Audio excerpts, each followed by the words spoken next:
नमस्कार, मैं दिव्या तिवारी, आप देख रहे हैं फोकस भारत। शिंदे फाड़ मंडल कैसा शीत युद्ध, क्या महाराष्ट्र गठबंधन में आएगी दरार? महाराष्ट्र में मुख्यमंत्री देवेंद्र फडणवीस और उप मुख्यमंत्री एकनाथ शिंदे के बीच आपसी तनातनी की चर्चाएं जोर पकड़ रही है। कहा जा रहा है कि दोनों के बीच शीत युद्ध छिड़ गया है। दावे ये भी किए जा रहे हैं कि महाराष्ट्र में भाजपा, शिवसेना और एनसीपी की महायुति सरकार में दरार बढ़ने लगी है। ये इस हद तक बढ़ गई है कि अब ये खुलकर नजर आने लगी है कि एकनाथ शिंदे जब एक मंच पर खुलेआम कहा कि शिंदे जहां खड़े होते हैं रेखा वहीं से शुरू होती है, तो चर्चाएं उठी और उनका ये बयान फडणवीस पर तंज कसने वाला था और कड़ा संदेश था। हालांकि डिप्टी सीएम शिंदे ने मीडिया से बातचीत के दौरान ऐसे किसी शीत युद्ध से इनकार किया, लेकिन इसके बाद जब मुख्यमंत्री देवेंद्र फडणवीस ने पुणे में शिवाजी जयंती के मौके पर हजारों लोगों की भारी भीड़ के साथ रैली निकाली, तो डिप्टी सीएम शिंदे और अजित पवार ने इससे दूरी बनाए रखी। इस पर चर्चा गर्म हो गई कि दोनों नेता जानबूझकर सीएम फडणवीस के कार्यकर्ताओं से दूरी बनाए हुए हैं।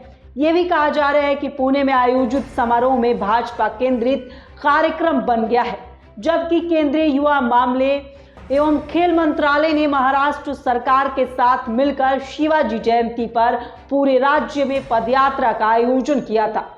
इसमें केंद्रीय मंत्री मनसुख मंडाविया, मुरलीधर मोहले और रक्षा खड़से के साथ राज्य मंत्री आशीष शेलार और चंद्रकांत पाटिल, भाजपा विधायक हेमंत रसना और सिद्धार्थ सिरोले के साथ उप राज्यसभा सांसद वेदा कुलकर्णी, कई स्थानीय भाजपा नेता भी शामिल हुए, जबकि गठबंधन सहयोगी शिवसेना और एनसीपी से शायद कोई नजर नहीं आया।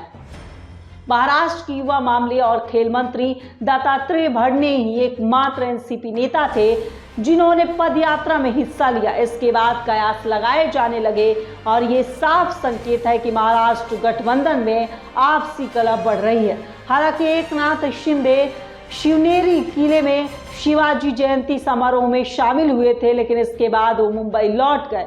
मुख्य कार्यक्रम में पुणे में हुआ था, जहां खुद सीएम फडणवीस मौजूद थे, लेकिन दोनों डिप्टी सीएम की गैर मौजूदगी से काफी दिक्कतें हुई।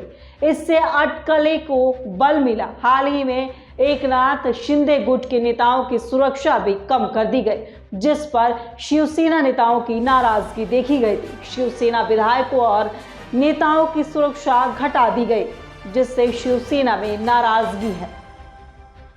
अभी तक शिवसेना विधायकों और नेताओं को वायु श्रेणी सुरक्षा मिलती थी, वहीं अब शिवसेना विधायकों की सुरक्षा में सिर्फ एक पुलिसकर्मी रहेगा। और जब इसके कारणों को जानने की कोशिश की गई तो महाराष्ट्र के सियासी गलियारों में सुगबुगाहट सुनाई देने लगी। कहा जा रहा है कि बदले राजनीतिक हालात के चलते ऐसा हुआ है। वही कुछ चर्चाएं ये भी है कि अब शिवसेना नेताओं को पहले की तरह खतरे की आशंका कम है, इसलिए ऐसा फैसला लिया गया है।